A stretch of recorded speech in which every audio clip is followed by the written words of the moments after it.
আসসালামু আলাইকুম, সবাইকে স্বাগতম জানাচ্ছি খুবই মজাদার একটি কেকের রেসিপি দেখার জন্য। কোনো রকম ওভেন ছাড়া বা ইলেকট্রিক বিটার ছাড়াও যে পারফেক্ট ওয়েতে ভীষণ রকমের মজার কেক তৈরি করা যায়, আজকের ভিডিওতে আমি সেটাই আপনাদের সাথে শেয়ার করেছি। আর বিশেষ করে যারা কেক বানাতে নতুন আছেন, আশা করছি তাদের আজকের ভিডিওটা অনেক বেশি কাজে আসবে।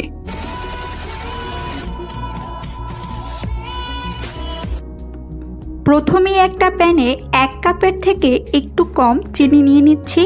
আর যদি কেকে একটু বেশি মিষ্টি খেতে চান তবে ওই ক্ষেত্রে 1 কাপও দিতে পারেন।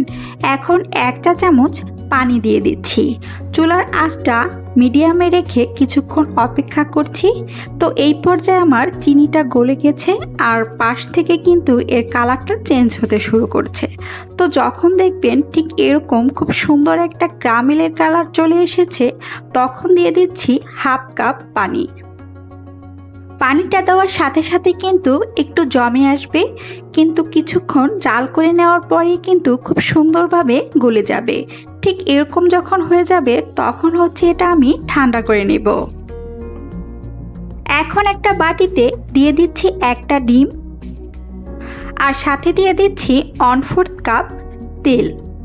এখন একটা হ্যান্ড উইস্কের সাহায্যে খুব ভালোভাবে একটু মিশিয়ে নিচ্ছি, তবে কোনো ফুমিপাপ করার কোনোই প্রয়োজন নেই। খুব ভালোভাবে যখন মেশানো হয়ে যাবে তখন একটা চালনিতে দিয়ে দিচ্ছি 1 কাপ ময়দা, 1 চা চামচ বেকিং পাউডার আর 1/2 চা চামচ বেকিং সোডা, আর সাথে দিয়ে দিচ্ছি 1 চা চামচ কোকো পাউডার।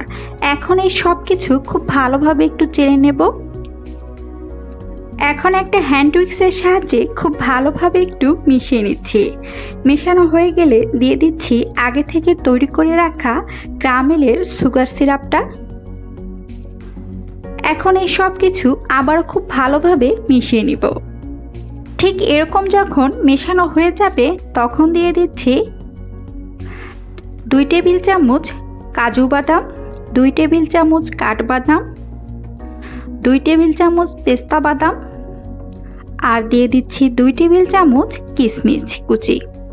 এখন এই সব কিছু আবারও খুব ভালোভাবে মিশিয়ে নিচ্ছি। তবে এখানে আপনাদের ইচ্ছা অনুযায়ী যে কোনো ধরনের ড্রাই ফ্রুটস কিন্তু ব্যবহার করতে পারেন। এখন যে বাটিতে আমি কেকটা বসাবো সেই বাটিতে একটা পেপার দিয়ে তার উপরে খুব ভালোভাবে তেল ব্রাশ করে নিচ্ছি। এতে করে যখন কেকটা মোল্ড আউট করব তখন খুব সহজভাবে কিন্তু উঠে যাবে। এখন এই কেকের মিশ্রণটা দিয়ে দিচ্ছি আর উপর থেকে ইচ্ছা অনুযায়ী একটু বাদাম কিশমিশ দিয়ে সাজিয়ে নিচ্ছি। এবার আমি কেকটা বসানোর জন্য একটা সসপ্যান 5 মিনিটের জন্য খুব ভালোভাবে গরম করে নিয়েছি আর এর ঢাকনার সাথে যে ছিদ্রটা থাকে সেটাও কিন্তু বন্ধ করে নিয়েছি। এবার কেকটা বসিয়ে চুলার আঁচটা একেবারেই লোতে রেখে 20 থেকে 25 মিনিট পর ফিরে আসছি। এখন একটা টুথপিকের সাহায্যে কেকটা চেক করে নেব যে পারফেক্টভাবে ভিতরে কেকটা ঠিক হয়েছে কিনা। তো একটা টুথপিক আমি এভাবে ঠিক গেঁথে নিলাম আর উঠিয়ে নিচ্ছি। আর এই টুথপিকটা কিন্তু একেবারেই পরিষ্কার, তার মানে আমাদের কেকটা একদম রেডি। আজকের কেকের রেসিপিটি ভালো লেগে থাকলে অবশ্যই আমার পেজে একটি লাইক আর আমার চ্যানেলটাকে সাবস্ক্রাইব করে আমার পাশেই থাকবেন। দেখতেই পাচ্ছেন কোনো রকমের ওভেন বা ইলেকট্রিক বিটার ছাড়াও যে কত সুন্দর নরম তুলতুলে আর অসম্ভব রকমের মজার এই কেকটা তৈরি করা যায়। রেসিপিটা ফলো করে সব কিছুর পরিমাণ ঠিক রেখে যে কেউ এই কেকটা তৈরি করতে পারবে খুবই সহজে।